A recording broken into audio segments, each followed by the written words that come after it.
Voyage à vélo couché, de lourd attendus. À vélo couché, bien allongé sur nos vélos couchés, on n'est pas pressé.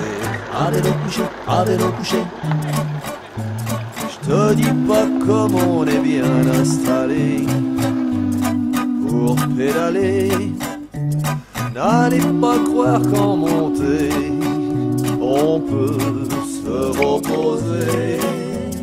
Le vélo couché, c'est vraiment le pied. Le vélo couché, c'est la liberté. Le vélo couché, t'as qu'à essayer. Le vélo couché,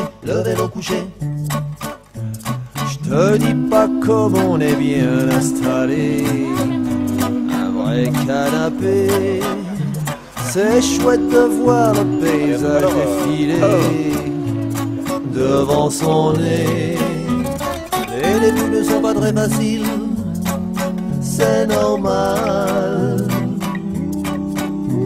Il te faut d'abord apprendre à maîtriser l'animal pour pouvoir donner enfin tes premiers tours de pédale et voyager à vélo couché, de lourd attendu. À vélo couché, bien allongé sur nos vélos couchés, on n'est pas pressé. À vélo couché.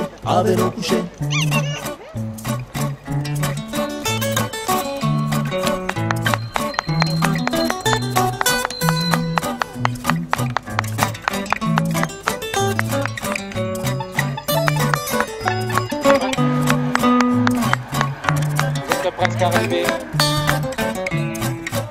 Bah ouais. Allez, plus que 10 km. Les débuts ne sont pas très faciles, c'est normal. Plus que 10 km. Il te faut d'abord apprendre à maîtriser l'animal pour pouvoir donner enfin tes premiers tours de pédale et voyager à vélo couché, de lourd attendu. À vélo couché, bien allongé sur nos vélos couchés, on n'est pas pressé.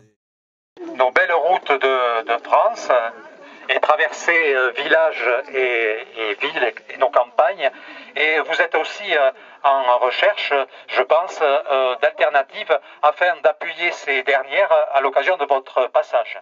C'est donc avec plaisir que nous vous invitons et nous vous accueillons aujourd'hui parce que ici, nous sommes sur une terre donc de combat. Nous combattons un projet que l'on nomme localement une route Pau-Oloron ou Puey de l'Escar-Oloron, mais en réalité c'est un vieux projet qui date d'une quinzaine d'années et que l'on nomme plus précisément Axe E7. Il s'agissait d'un projet autoroutier dont l'idée était de relier les villes de Bordeaux à Saragosse en Espagne.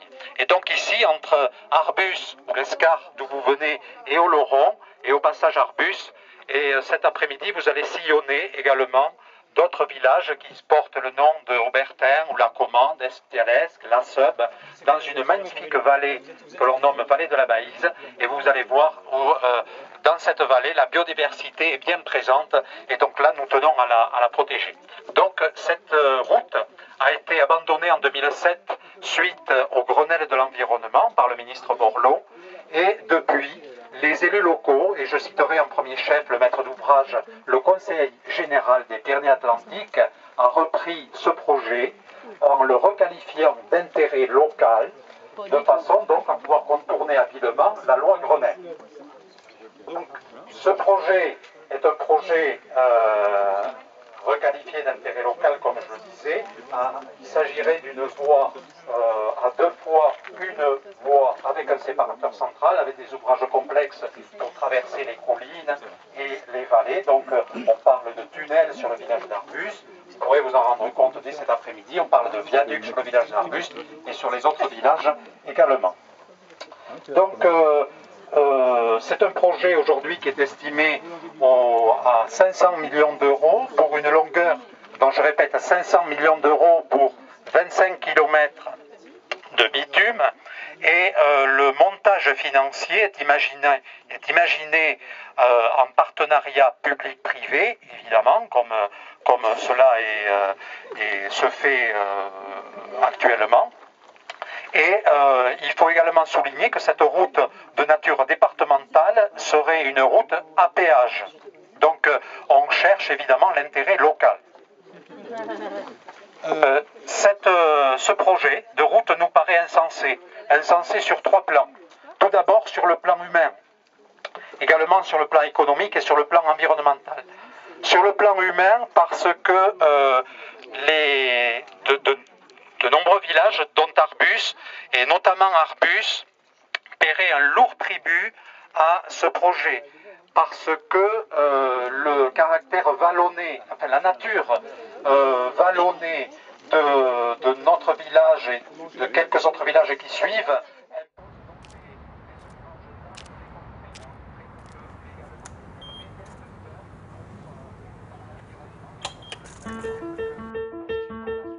Est-ce que tu fais du Vélib? Ah non, moi je préfère mon auto. Je vais quand même pas partager avec une bande de bobos. Une selle c'est personnel, on s'y frotte l'escarcelle. Mais qu'est-ce qu'ils ont dans la tête? Ils n'ont pas prévu les lingettes. Et puis c'est presque gratuit, on ne fait plus du tout le tri. Aristocrate et prolo, tout le monde sur le même vélo. Je suis pour le tri sélectif, moi, des déchets et des cyclistes. Viens Nestor, prends la voiture.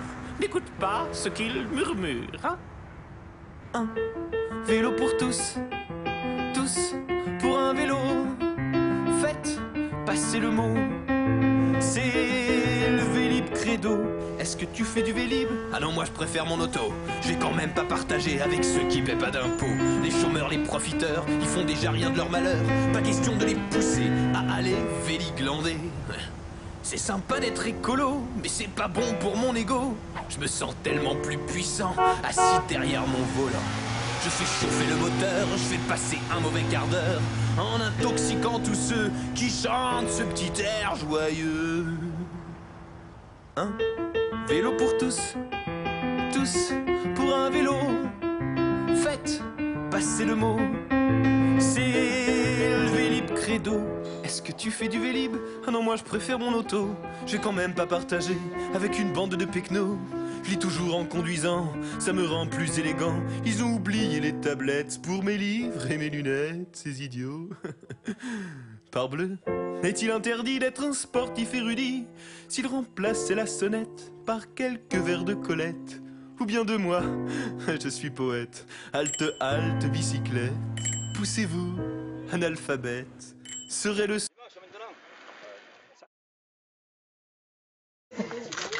Après les montées, moi. C'est bon, merci. Trop bien, t'as vu? Ah, c'est de l'eau chaude. Ah non, on n'est pas chaud. Oh, pardon. Il va se noyer.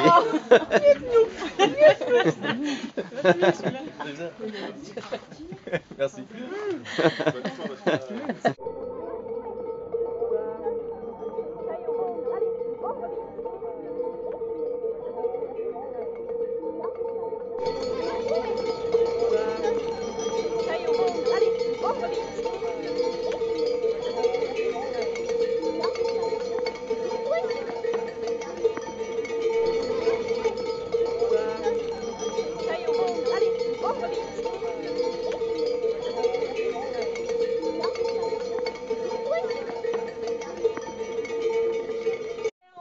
GFAM. C'est-à-dire que quand on est venu ici, on n'avait pas grand-chose.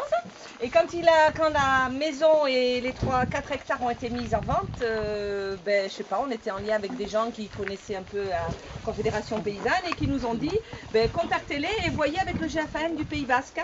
Donc en fait, on a copié-collé les statuts du GFAM du Pays Basque. Et on a divisé la propriété en deux.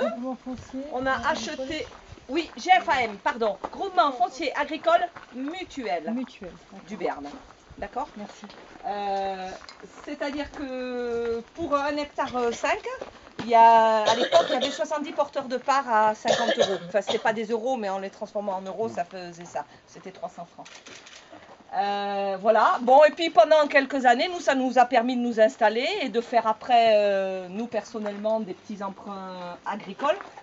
Et de ne pas avoir emprunté pour la terre. D'accord. Donc ça a été un soutien à notre installation. Et bon, après, le GFA, la structure a évolué et en 80, je ne sais pas les dates, en 89, 90, non, ça c'est en 89, oh les dates je ne sais plus, quelques années plus tard, en 2000 et quelques, il y a des copains qui font partie du GFA, qui sont dans la vallée d'Aspe, ont un petit peu relancé, si tu veux, le GFAM en tant que structure.